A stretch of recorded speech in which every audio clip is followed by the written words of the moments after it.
So as you probably know, I picked up the Fujifilm X100VI ever since it came up, but recently I actually switched over to the Fujifilm X100VI, and although I did do a video showing how I set up the X100VI, the X100VI does have a few settings that make it a little bit different, and I want to show you exactly how I set it up out of the box. Really quickly before we get started, I want to mention that I'm not going to cover every single setting in the X100VI, I'm just going to go through the most important ones and the ones that I changed, so if I don't go over the settings, I'm probably just leaving it at the default. So here are the best settings for the Fujifilm X100VI. I reset this camera so that this is basically what you'll get when you first buy your camera. After you go through the initial setup process, let's dive into the menus. So we're going to start off with the photo mode settings. So if you go to image quality, we're going to set our image size to 3x2, which is going to use the full sensor size. For image quality, I'm going to set this to fine plus raw. So fine is going to be for the highest quality JPEG possible, and because most of the time when I use this camera I am sending JPEGs to my phone, I want the qualities to be as good as possible. And then I also want to shoot raw in case I do want to bring it into Lightroom for more editing. For raw recording, I'm going to shoot lossless compressed. I still want to keep as much detail as possible, but I don't need the file sizes to be that big. And from what I've seen, lossless compressed is basically just as good as uncompressed. We're going to select JPEG instead of HEIF, which is going to give me the most compatibility for posting on social media. For film simulations, I'm not going to go over these because this is just going to be highly up to you. I do have a video talking about my favorite film simulation, so if you want to check that out, I'll link that in the description below. And that's pretty much it for the image quality settings. So we're going to go over to the autofocus, manual focus settings now. For focus area, I just like to keep it at a single point, but I like to keep the box as big as possible while still keeping it at a single point. For autofocus mode, I'm just going to keep it at all. For autofocus continuous custom settings, this one is pretty important because it does help the tracking get a lot better. So I'm going to go into it, I'm going to go all the way down to 6, which is the custom one. For tracking sensitivity, I'm going to keep it at 4, which is going to be the most locked onto your initial subject. And I'm going to change the speed tracking sensitivity all the way to 2 so that it will be able to track subjects that are moving really fast. For zone area switching, I'm going to keep this at center because I don't want the zone of the focus setting to change while something moves in front of my initial subject.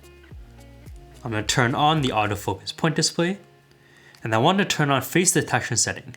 So I'm going to go into the setting, click on, and I'm going to choose Eye Auto. If you know you're going to be shooting subjects like birds or animals or planes or stuff like that, you can go to subject detection setting and you can turn on and you can choose exactly what you want it to track.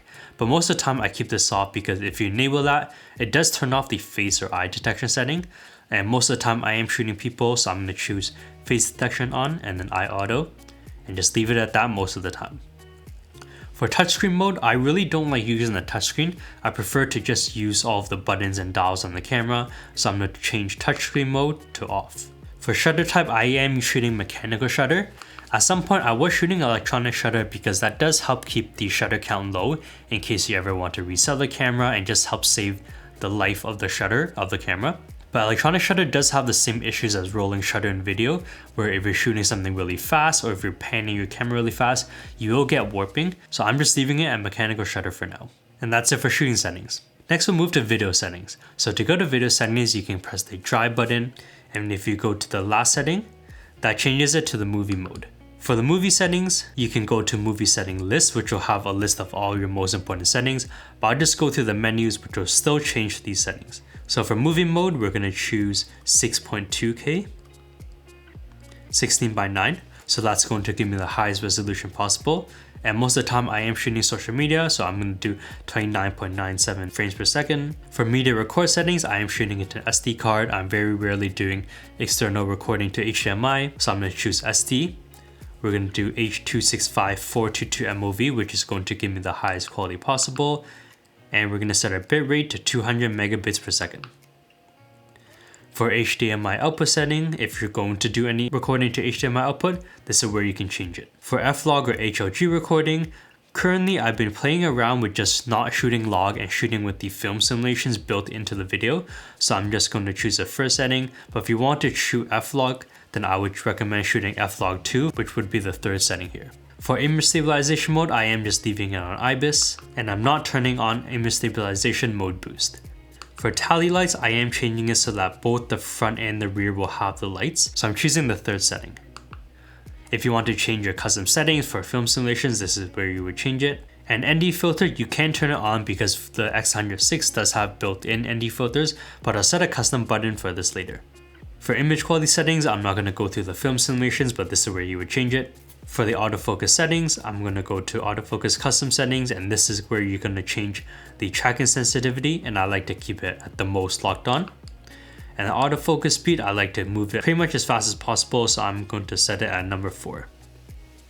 Again, even for video, I am shooting with face and eye detection setting on, so I'm going to choose eye auto. And then I am turning touchscreen mode off for video as well. For audio settings, most of this I leave on default. If you are going to connect a mic to it, then I would play around with setting the decibels for the external mic level adjustment, but that will highly depend on what mic you're using. And finally, we're going to go to the main setup of the whole camera.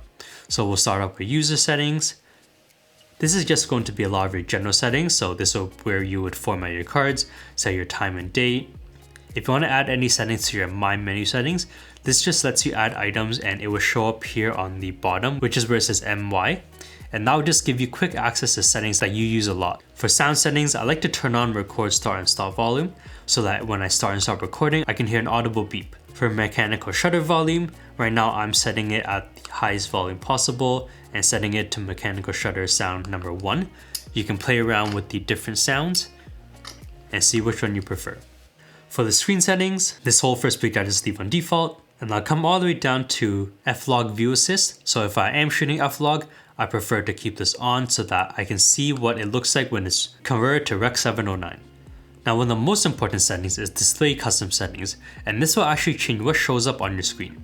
So for the optical viewfinder and the electronic viewfinder or the screen, these are pretty much going to be the same. So we're going to turn on framing guideline, focus frame, focus indicator. We're going to keep manual focus distance indicator on, turn off shooting mode, turn off information background.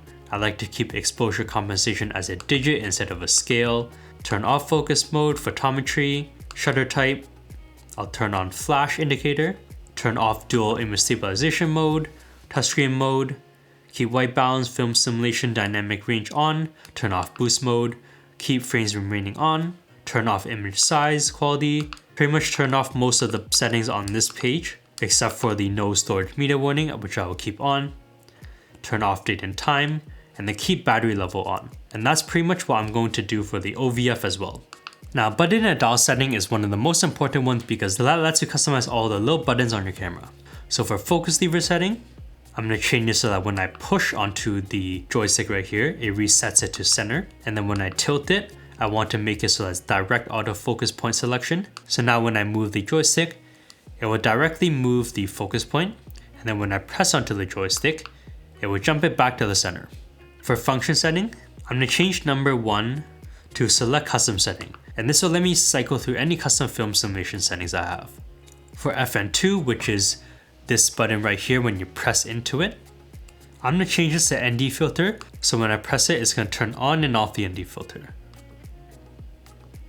Because I turned off touchscreen, these 4 settings don't matter. And then for auto exposure lock and autofocus lock, I'm very rarely ever using this, and I prefer to set this to white balance instead.